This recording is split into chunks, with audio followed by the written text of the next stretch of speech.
I had to move the chairs because those of you who have seen me before, I move around a lot, and we didn't want to have a YouTube video of me falling over chairs in the middle of this presentation.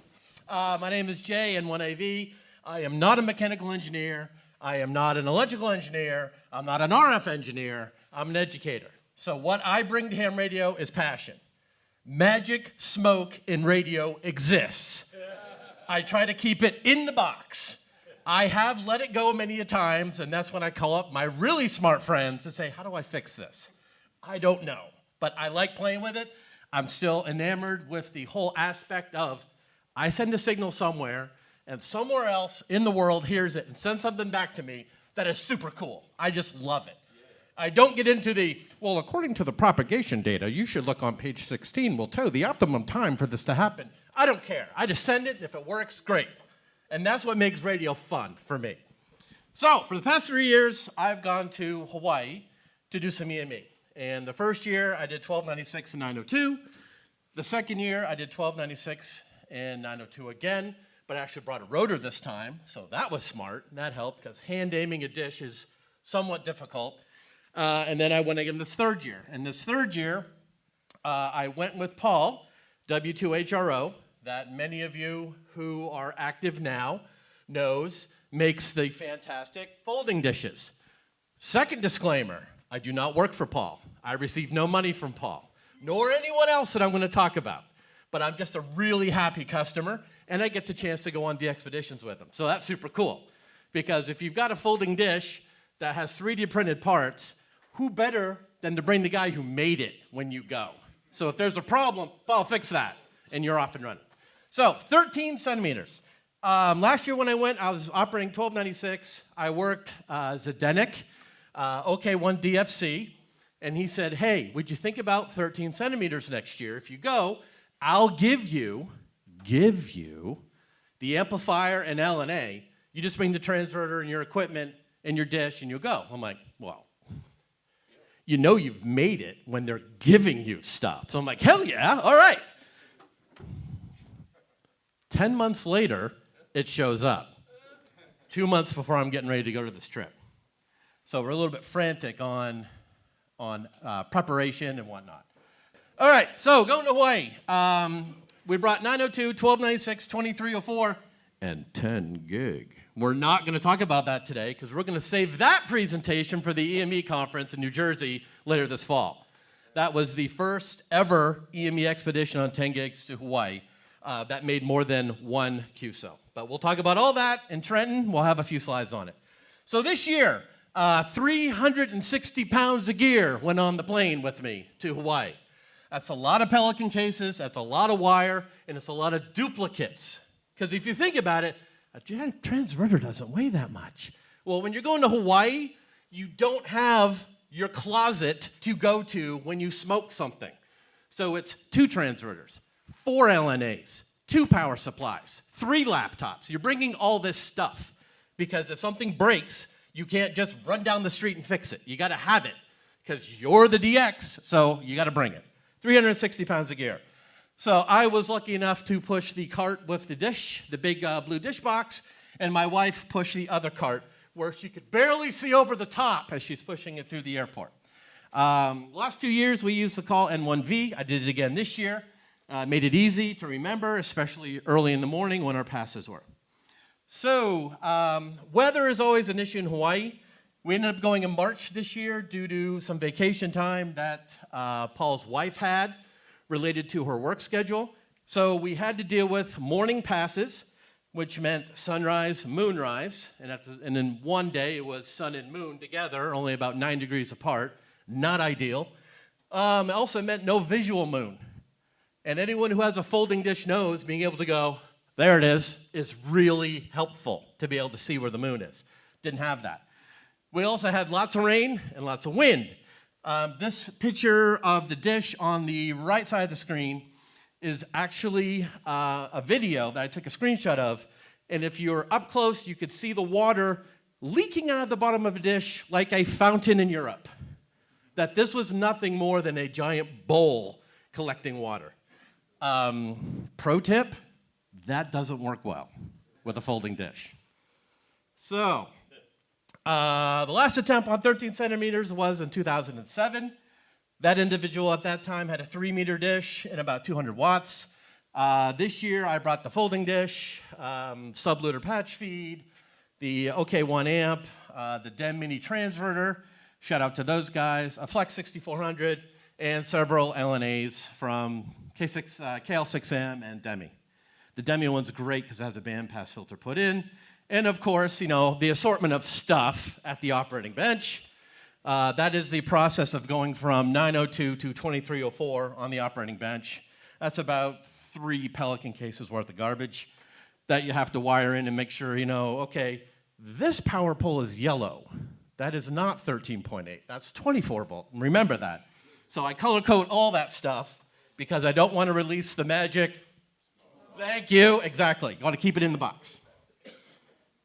So 13 centimeters, for those of you that don't know, on EME is really unique because different countries have different frequency allocations. Let's just make this as hard as we can, right? Moon bounce by itself isn't hard enough. Let's play around with the frequencies. So the VKs are down around 2300. We're around 2304. Europe is at 2304 and 2320. And the JAs are at 2400. Sure, okay. For this trip, I basically said, how am I going to make this work? Especially working Europe, because that was a primary focus. Since the OK1 guys actually sent the stuff to me, I kind of want to make sure I work them. So Europe was a big deal. So how do I transmit at 2304, take into account Doppler shift, and at the same time listen at 2320, taking into account Doppler shift? And then transmit back on 2304 when they're transmitting on 2320. So all this is swirling around in my head. How am I going to make this all work? So the solution was the Flex. And I don't work for Flex. But Flex's flexibility allowed me to adjust the IF frequency so I can listen to different parts of the band with one radio. So it's really neat. The only frequency I was not able to cover was 2400, which were the JAs. But typically in this expedition to Hawaii, I have a 6,000-foot mountain range behind me, which blocks me from working the JAs anyway.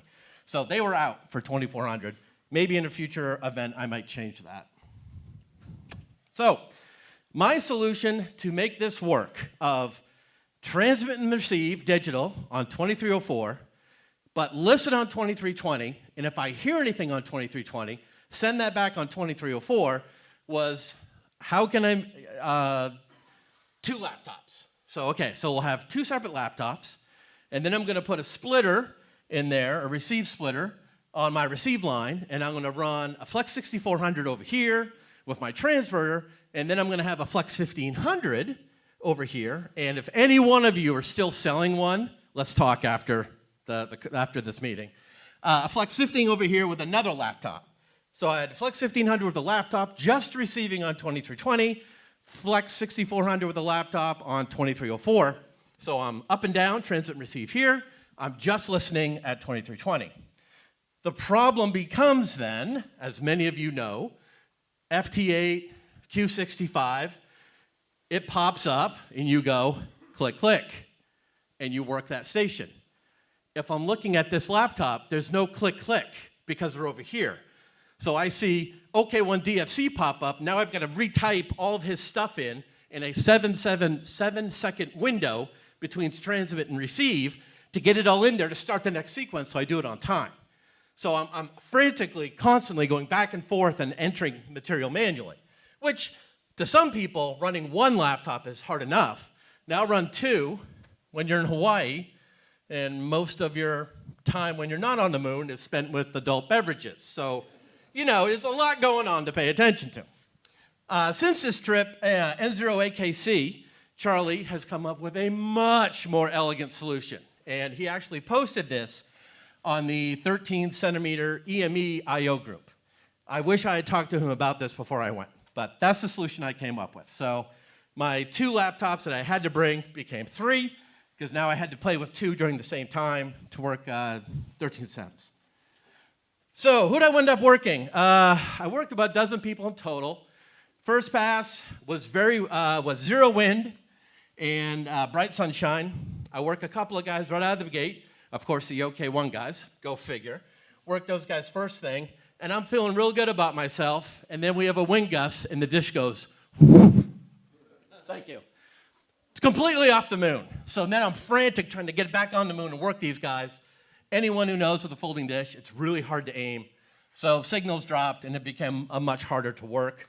Then we had the rain, like you saw on the dish, pouring through, problem. Second day, windy, but not raining, and I ended up working a few more.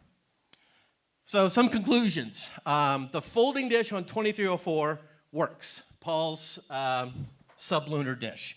I was the first person to actually complete a 13 centimeter QSO with his dish.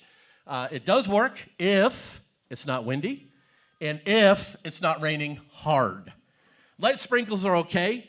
Heavy rain, we discovered, deforms the dish. It starts to sag, so you lose receive. And then you're just blanking into the wind. Insert the phrase of your choice at that point. 2304 can be really loud. It's cool. I am going to be going back to KH6. We're going to go back in 2026, and we're going to bring, because my last name's Baack. Someone's paying attention. There we go. Thanks, Russ. So I will be bringing 2304, 5 gig, and 10 gig in 2026. So the last 3 minutes, we're going to burn through these. How many of you know about the International EME Conference? A few. How many know the last time it was here? Without looking at the slide. 12 years ago, last time it was on U.S. soil. This is a big deal. This conference rolls around Europe a lot. The who's who of EME are at this conference. So the person you've worked and you get their card and it's like, this dude's got 16 antennas and what's that, 5,000 watts? They're most likely going to be at this conference. It is a must go if you're interested in EME. If you're interested, you're active, you want to be active, come to this. It's in New Jersey. It's easy to get to. There's going to be plenty of time to chat, socialize, plenty of talks. Well, easier than Prague. Yeah. We are also, for the first time, offering a EME 101 course. So it's an intro course. So if you're thinking about getting on EME or you just started, we're going to have all these people who are attending teaching these courses, from how to set up a transverter, what's our, the right gain settings, how to use a sequencer, why you should be horizontal versus vertical, yada, yada, yada, yada, yada. Soup to nuts. 8 classes worth of information. EME 101. The link is there. The EME 2024 Trenton is the website. It's really something that people should think about doing and attending this conference. So when is it? It's in August. August 9th through the 11th, this August. I say we a lot because I'm on the planning committee. So if you have questions about that, please come talk to me after this session, and we can talk about it. It's at the College of New Jersey and the hotel right next door. It's going to be a good time. It really is. I mean, just to be able to meet some of the people you've worked for years or you've watched work all these people or win different competitions when it comes to EME, to be able to sit and chat with these people is just really neat and pick their brain. Because unlike me, these folks do have PhD degrees in electrical and all these different engineering degrees. They're not just up here waving their arms about acting crazy.